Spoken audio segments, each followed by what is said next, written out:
All signs are still on. Please remain seated with your seatbelts fastened just for a few moments longer until the signs from the cabin have actually been switched off. It's recommended that you keep your seatbelt fastened in case of unexpected turbulence during this flight. There's 2 toilets available this afternoon. There's one here at the front and there's also one at the rear. They're both with smoke detectors for the safety. And then from this aircraft, I'd like to remind you all that smoking, including some e-cigarettes and vapes, is not permitted, and once again, these must be switched off.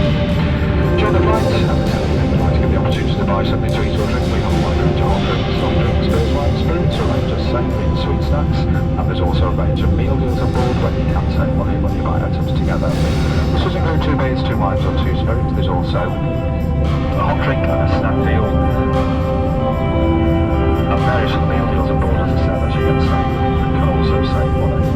There's some more shop rates on board. There's no last minute Christmas presents you wish to buy today. We have a further 25% off our major gentlemen's range and our cosmetics on board today. And we also have a further range of watches, sunglasses, jewelry, easyJet souvenirs and collectibles. We're going to be doing a please stop the crew very shortly joining the cabin. Once again, we have accept credit and debit cards and Apple